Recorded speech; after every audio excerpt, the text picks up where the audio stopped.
ಕೊರಟಗೆರೆ ತಾಲೂಕಿನ ಸಿದ್ದರಬೆಟ್ಟ ಕರುನಾಡಿನ ಸುಪ್ರಸಿದ್ಧ ಸಸ್ಯ ಸಂಜೀವಿನಿ ಕ್ಷೇತ್ರವಾಗಿದೆ. 7 ವರ್ಷದಿಂದ ಪ್ರವಾಸಿ ಕ್ಷೇತ್ರಗಳ ಅಭಿವೃದ್ಧಿಗೆ ಸರ್ಕಾರ ಅನುದಾನ ನೀಡಿಲ್ಲ.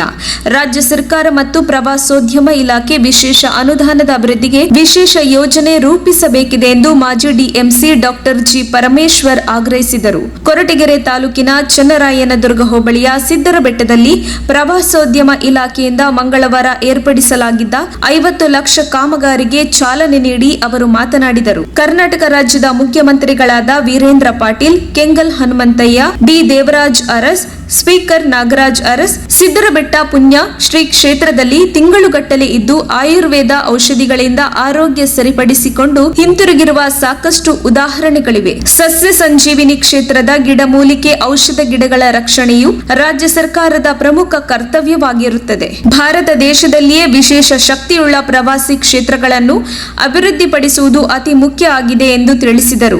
ನೀರಿನಲ್ಲಿ ಸ್ನಾನ ಮಾಡಿದ್ರೆ ಯಾವುದೇ ರೋಗ ರುಜಿನ ಇದ್ರೂ ಕೂಡ ಹೋಗ್ತದೆ. ಅದರಲ್ಲೂ ವಿಶೇಷವಾಗಿ ಸ್ಕಿನ್ ಡಿಸೀಸಸ್ ಏನಾದ್ರು ಹೋಗ್ತದೆ ಅಂತೇಳಿ ನನಗೆ ಗೊತ್ತಿದ್ದಾಗೆ ಮಾನ್ಯ ಅಂದಿನ ಮುಖ್ಯಮಂತ್ರಿಗಳಾದ ವೀರೇಂದ್ರ ಪಾಟೀಲ್ ರವರು ಇಲ್ಲಿ ಸುಮಾರು 15 ದಿವಸ 4 ತಿಂಗಳಿದ್ರು. ಕೆಂಗಲ್ ಹನುಮಂತಯ್ಯನವರು ಇದ್ರು. ಆಮೇಲೆ ನಮ್ಮ ದೇವರಾಜ್ ಅರಸ್ ಅವರು ಬಂದು ಹೋಗಿದ್ದಾರೆ. ಸ್ಪೀಕರ್ ಆಗಿದ್ದಂಥ ನಾಗರತ್ನವರು ಬಂದು ಹೋಗಿದ್ದಾರೆ. ಅನೇಕ ಜನ ಇಲ್ಲಿ ಇದರ ಉಪಯೋಗವನ್ನು ಪಡ್ಕೊಂಡಿದ್ದಾರೆ. ಇದನ್ನು ಒಂದು ರೀತಿಯಲ್ಲಿ ನನಗನ್ಸುತ್ತೆ ಅಷ್ಟೊಂದು ಪ್ರಬುದ್ಧಮಾನಕ್ಕೆ ಬರಲಿಲ್ವೇನೋ ಹಾಗೆ ಅಂತೇಳಿ. ಆದ್ದರಿಂದ ಇದರ ಕರ್ತವ್ಯ, ಸರ್ಕಾರದ ಕರ್ತವ್ಯ ಇದನ್ನು ಉಳಿಸೋದು ಮತ್ತು ಬೆಳೆಸೋದು, ಆ ಕೆಲಸ ಆಗಬೇಕು ಅಂತೇಳಿ ಪ್ರಾರಂಭ ಮಾಡಿದ್ದೇವೆ. ಬಹುಶಃ ಮುಂದಿನ ದಿನದಲ್ಲಿ ಹೆಚ್ಚಿನ ರೀತಿಯಲ್ಲಿ ಇದಕ್ಕೆ ಅನುಕೂಲವನ್ನು ಮಾಡತಕ್ಕಂಥ ಕೆಲಸ ಮಾಡ್ತೀವಿ. ಖಾಸಗಿಯವರು ಸ್ವಲ್ಪ ದೋಷದಲ್ಲೂ ಇದ್ದಾರೆ ಸರ್. ಕೊರಟಗೆರೆ ಕ್ಷೇತ್ರದ ಪ್ರವಾಸಿ ಕ್ಷೇತ್ರಗಳಾದ ಗಂಗಾದೇಶ್ವರ ಬೆಟ್ಟ, ಸಿದ್ದರಬೆಟ್ಟ, ಚನ್ನರಾಯನದುರ್ಗ, ಕ್ಯಾಮೇನಹಳ್ಳಿ ಆಂಜನೇಯ, ಗೊರವನಹಳ್ಳಿ ಮಹಾಲಕ್ಷ್ಮಿಯ ಪ್ರವಾಸಿ ಕ್ಷೇತ್ರದ ಅಭಿವೃದ್ಧಿಗೆ ಬಿಡುಗಡೆ ಆಗಿದ್ದ ಅನುದಾನಕ್ಕೆ ತಡೆ ನೀಡಲಾಗಿದೆ. ಪ್ರಸ್ತುತ ಸರ್ಕಾರದ ಪ್ರವಾಸೋದ್ಯಮ ಸಚಿವರಾದ ಆನಂದ್ ಸಿಂಗ್ ರವರಿಗೆ ವಿಶೇಷ ಅನುದಾನ ನೀಡುವಂತೆ ಪತ್ರ ಬರೆದು ಮನವಿ ಮಾಡಿದ್ದೇನೆ ಎಂದು ಹೇಳಿದರು. ಈ ಕಾರ್ಯಕ್ರಮದಲ್ಲಿ ಜಿಲ್ಲಾಧಿಕಾರಿ ವೈಎಸ್ ಪಾಟೀಲ್, ಅಪರ ಜಿಲ್ಲಾಧಿಕಾರಿ ಕೆ ಚನ್ನಬಸಪ್ಪ, ಮಧುಗಿರಿ ಎಸಿ ಸೋಮಪ್ಪ ಕಡಕೋಳ, ಕೊರಟಗೆರೆ ತಹಶೀಲ್ದಾರ್ ನಹಿದಾ, ಆಯುಷ್ ಇಲಾಖೆಯ ಭವ್ಯ, ಅರಣ್ಯ ಇಲಾಖೆಯ ಸುರೇಶ್, ಕೃಷಿ ಇಲಾಖೆಯ ನಾಗರಾಜು, ಪಶು ಇಲಾಖೆಯ ಸಿದ್ದರಗೌಡ ಸೇರಿದಂತೆ ಇತರರು ಹಾಜರಿದ್ದರು. ವರದಿ ಮಂಜುಸ್ವಾಮಿ, ಎಂಎನ್, ಕೊರಟಗೆರೆ. ಪ್ರವಾಸೋದ್ಯಮ ಇಲಾಖೆ ಹಿಂದೆ ನಾನು ಕೊರಟಗೆರೆ ಪಟ್ಟಣದಲ್ಲಿ ಗೋಕುಲ ಕೆರೆ ಅಭಿವೃದ್ಧಿಯನ್ನು ಮಾಡೋದಕ್ಕೆ, ಗಂಗಾಧರೇಶ್ವರ ದೇವಸ್ಥಾನವನ್ನು ಅಭಿವೃದ್ಧಿ ಮಾಡೋದಕ್ಕೆ, ಇದೆಲ್ಲದಕ್ಕೂ ಕೂಡ ನಾವು ಮಂಜೂರಾತಿಯನ್ನು ತೆಗೆದುಕೊಂಡಿದ್ದು.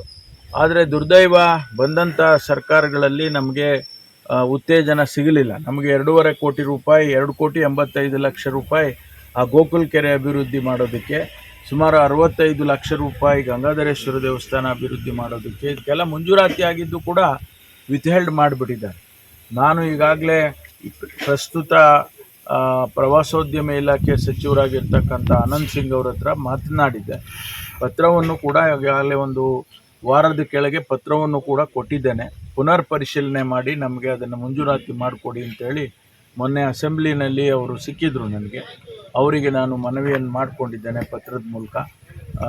ಅವರು ಮಾಡಿಕೊಡ್ತೀನಿ ಅಂತ ಹೇಳಿದ್ದಾರೆ. ಅದಾದರೆ ನಮಗೆ ಅಲ್ಲಿ ಒಂದಿಷ್ಟು ಅನುಕೂಲ ಆಗುತ್ತೆ. ಯಾಕೆಂದರೆ ನಮಗೆ ಕೊರಟಗೆರೆ ಪಟ್ಟಣದಲ್ಲಿ ಒಂದಿಷ್ಟು ಓಡಾಡೋದಕ್ಕೂ ಕೂಡ ಸರಿಯಾದ ಜಾಗ ಇಲ್ಲ. ನಮಗೊಂದು ಗಾರ್ಡನ್ ಇಲ್ಲ, ಅಥವಾ ನಮಗೊಂದು ಏನೋ ಒಂದು ಓಡಾಡೋದಕ್ಕೆ ಕುಟುಂಬ ಸಮೇತ ಹೋಗಿ ಒಂದು ಅರ್ಧ ಗಂಟೆ ಎಲ್ಲರೂ ಕೂತು ಬರೋದಕ್ಕೆ ಆಗೋದಿಲ್ಲ. ಅದಕ್ಕೆ ಅಭಿವೃದ್ಧಿ ಮಾಡಬೇಕು ಅಂತೇಳಿ ಈಗಲೂ ನಾನು ನಮ್ಮ ಡೈರೆಕ್ಟ್ರ್ ಏನಿದ್ದಾರೆ, ಇವರು ಜಿಲ್ಲಾ ಅಸಿಸ್ಟೆಂಟ್ ಡೈರೆಕ್ಟ್ರ್ ಏನಿದ್ದಾರೆ ಪ್ರವಾಸೋದ್ಯಮ, ಅವ್ರಿಗೂ ಕೂಡ ತಿಳಿಸಿದ್ದೇನೆ ಫಾಲೋಅಪ್ ಮಾಡಿ ಅಂತೇಳಿ.